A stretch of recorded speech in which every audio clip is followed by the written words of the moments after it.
అధ్యక్ష ప్రశ్నకు సమాధానం ఆల్రెడీ చెప్పడం జరిగింది అధ్యక్ష. అంటే మరి చిన్నారెడ్డి గారు క్వశ్చన్ నెంబర్ 1883. అధ్యక్ష, ఈ విషయం ఎట్లా ఉందంటే కంటిపైన పొర ఏర్పడి చూపు మందగించింది, ఆ పొర తీసేసి నాకు మళ్ళా చూపునివ్వండి అని సరోజినీదేవి హాస్పిటల్ పోతే ఉన్న చూపునే పోగొట్టినటువంటి ఉదంతం అధ్యక్ష.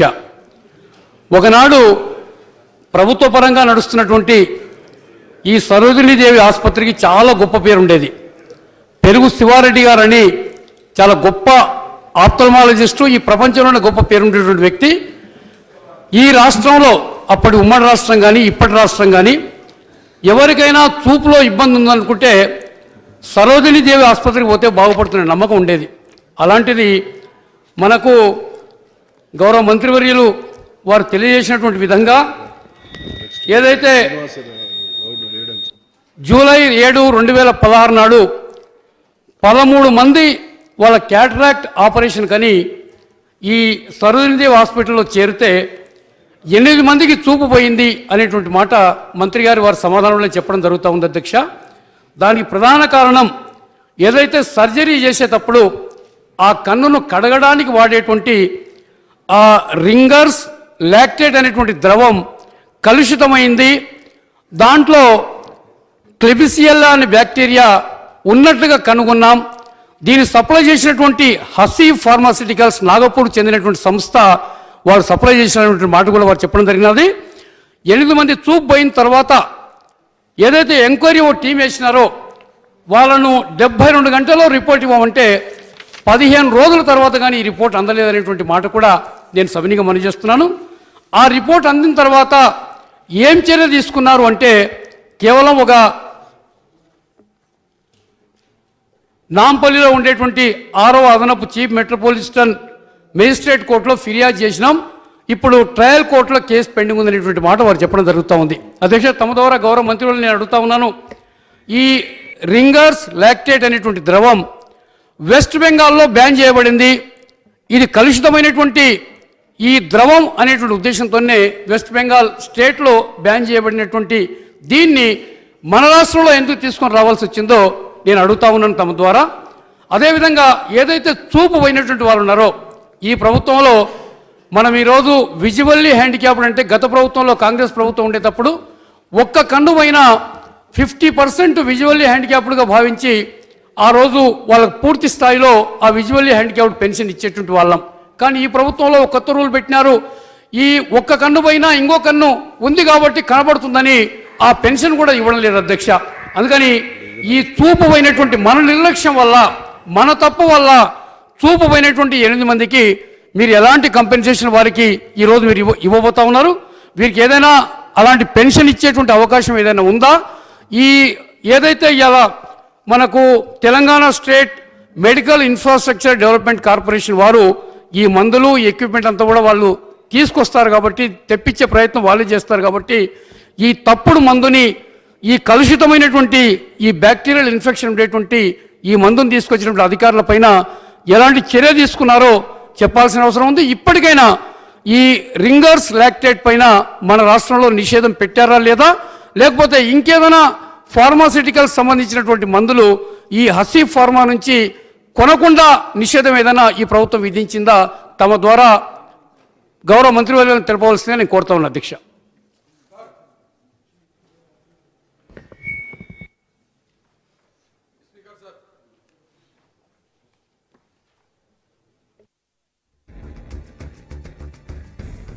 ऑनरेबल स्पीकर सर, आज जो सरोजनी हॉस्पिटल आई हॉस्पिटल का जो क्वेश्चन आया है तो मैं आपसे यह कहता हूं, यह हॉस्पिटल मेरी कॉन्स्टिट्यूंसी में आता है। 7 जुलाई 2016 को जो इंसिडेंट हुआ था, मैंने खुद पर्सनली वहां पर विजिट किया था सर। मैं जब जैसे ही वहां पे विजिट किया तो कोई प्रॉपर डॉक्टर अवेलेबल नहीं था। अगर फर्ज करिए कोई इंसिडेंट डॉक्टर की तरफ से अगर नहीं हुआ है, अगर कोई दूसरी तरफ से हुआ है, तो डॉक्टर्स की टीम का काम यह रहता कि वहां पर मौजूद रहना। मैंने डीएमई को फोन किया, उसके बाद में एक डॉक्टर मेरे साथ में आया, आके जब इंस्पेक्शन करने लगा तो मेन चीज क्या है सर, तकरीबन गरीबों की आंख, यानी आप अगर पलट के आज बोलते हैं कि 8 पर्सन्स की आइस लास्ट हो गई, एक आंख गई है, जो ऑपरेट करे थे वो किसके लिए गई, तो निकाल के एक हसीब फार्मास्यूटिकल पे डाल दिए आप। बेशक उसकी दवाई में कुछ भी इंफेक्शन था होगा। मैं ये पूछना चाहता हूं, अगर फर्ज करिए कोई बड़े आदमी की आंख अगर चले जाती तो क्या ये एक्सक्यूज देते थे हम लोग? हम ये एक्सक्यूज हरगिज नहीं देते थे, हम उसके ऊपर प्रॉपर इंक्वायरी बिठाते थे। मेरा सोचने का मतलब ये है सब कि उसकी एक की तरफ से नेग्लिजेंसी नहीं है, ये पूरी टीम की तरफ से नेग्लिजेंसी है। यहां पर आप सोचिए कि मेरी तरफ से आपको, हुकूमत को यह सवाल है कि इसके ऊपर प्रॉपर इंक्वायरी जैसी होना था वैसी इंक्वायरी नहीं हुई, सिर्फ आई वॉश किया गया है साहब। इस पे अगर आप डिटेल इंक्वायरी करेंगे तो इसमें डॉक्टर्स भी इन्वॉल्व रहेंगे। इसके अंदर आपकी ऑपरेशन थिएटर जो है वो प्रॉपर मेंटेन नहीं है साहब, उसके अंदर भी बैक्टीरिया फॉर्म हो रहा है जिसकी तरफ से आंख के ऊपर असर हो रहा है। और कई डॉक्टर सरोजनी हॉस्पिटल में तो ऐसे हैं, अगर कोई ऑपरेशन के लिए कहता है तो उसको अपनी क्लिनिक का एड्रेस देते हैं, अपने प्राइवेट हॉस्पिटल का एड्रेस देते हैं और यही कहते हैं आप आ जाओ वहां पर ठीक हो जाएगी, और ये रेफरेंसेस पुराने देते हैं। तो मैं ये समझता हूं कि हुकूमत को, गवर्नमेंट हॉस्पिटल को जब आप इंप्रूव करना चाहते हैं तो सरोजनी देवी आई हॉस्पिटल के अंदर रेगुलर मीटिंग्स होना चाहिए। आज तक कभी एचडीएस मीटिंग नहीं हुई है सर, क्यों नहीं हुई है? इसके ऊपर भी मेरा सवाल है। तो इसके ऊपर मैं मिनिस्टर साहब से यह ख्वाहिश करता हूं कि आंख इंसान के लिए बहुत अहमियत की चीज है साहब। अगर उसकी आंख चले जाती है तो उसकी जिंदगी चले जाती है साहब, उसके ऊपर भी आपको गौर करना चाहिए। अगर कोई एक इंसान अंधा हो जाता है तो उसकी पूरी फैमिली अंधी हो जाती है सर, उसके ऊपर पूरे डिपेंडेंट रहते हैं। तो ऐसी हालात के ऊपर सरोजनी हॉस्पिटल की यह इंक्वायरी केस के ऊपर खत्म नहीं करना चाहिए साहब, इसको आप डिटेल इंक्वायरी करके और ये कोई ना कोई एक एक्शन लेके ये हॉस्पिटल को इंप्रूव करना चाहिए साहब। मेरे को ये मौका देने पे मैं आपका शुक्रिया अदा करता हूं। गौरव मंत्री गाరు